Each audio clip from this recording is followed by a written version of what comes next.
Probably a few observant viewers have wondered why I've never talked about having fun on the Appalachian Trail. Specifically, having fun when we intend to be on the AT for multiple days or weeks and travel many miles. There are a couple of reasons for that. One, if anybody knows how to have fun, they don't need my help to do it. Two, people usually don't think it's fun if they're physically miserable and think everything is going wrong. And multiple videos on this channel have focused on minimizing that kind of risk for AT hikers. Yet, there are other more subtle factors that can influence how much fun we have on the AT, and some obvious ones often overlooked. And these are our topics. First off, let me emphasize there are things about the AT that are both inherently fun and downright glorious. We'll get to those in a minute. But first, a question. Is hiking on the AT an adventure? The AT Conservancy has a position on this. Its website says hiking even part of the AT is not only an adventure, but, quote, is the adventure of a lifetime. The link's in the description. The ATC might be thinking of the fact that the trail is a very different experience than our near constant immersion in the conveniences, comforts, and responsibilities of our civilized lives. But the usual definitions of the word adventure imply an experience that contains challenges and/or risks in which we cannot control all events. In my book, those characteristics also apply to the AT.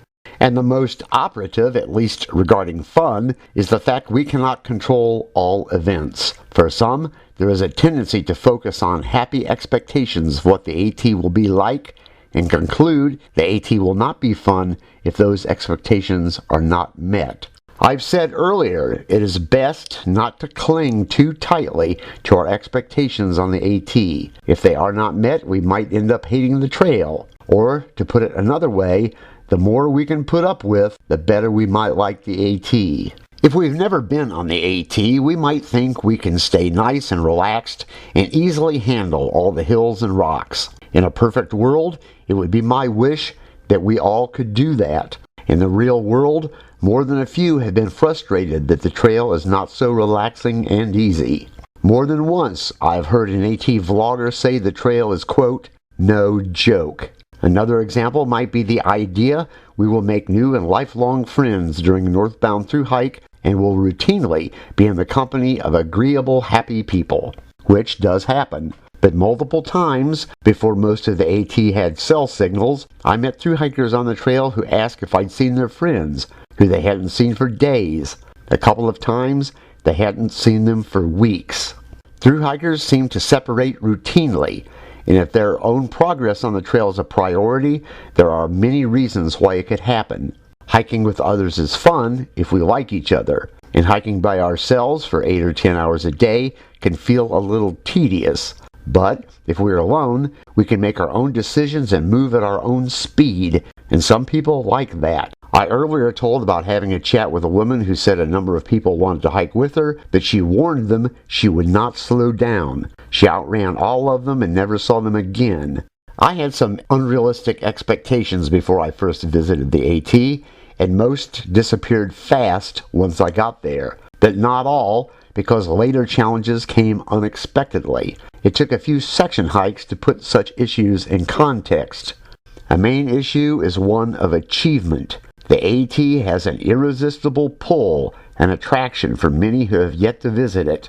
I suspect the lure of achievement has a lot to do with that. Rightly or wrongly, for many of us, nothing is more thrilling and more fun than achievement, a sense of accomplishment, even if we have to put in a lot of hard physical work to do it. And in some cases, the quest for achievement is fun enough, win or lose. I had to remember that before my second section hike, I was dying to section hike again and prove to myself I could meet the trail's challenges.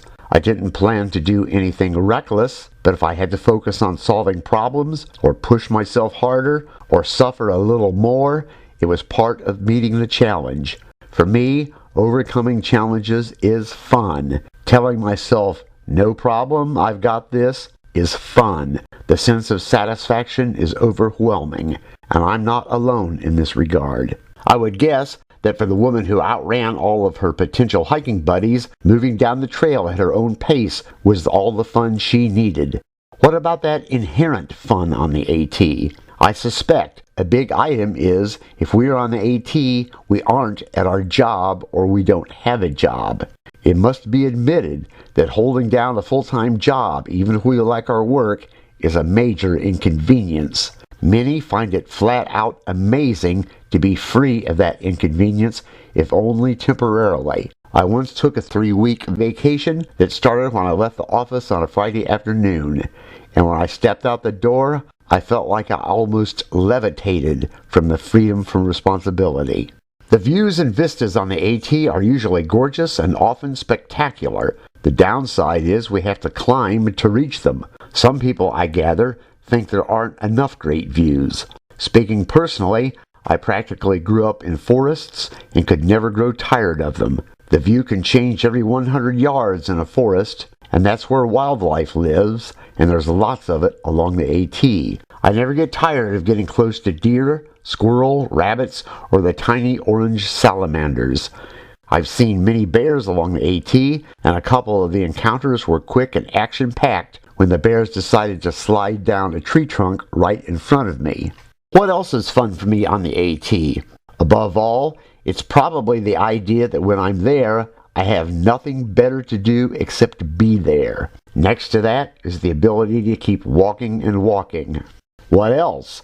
Being so worn out that I fall asleep in 3 minutes flat. Walking to the next town. Walking to the next river. Stopping in mid-climb to turn around and look at the river or valley far below me where I started the climb. Topping a big hill and starting downhill. Stopping for the night. Eating out of a pot. Spending time in my tent. Seeing the sun return after an absence of a few days or more. Waking up and remembering where I am. Mud, hills, rain, whatever, bring it on. I'm still trying to reach a truce, however, with all those rocks. Well, I better stop before I get sentimental. Again, my thanks goes out to all of my loyal viewers. You are very much appreciated. Please subscribe if you haven't done it yet, and thanks a million for watching.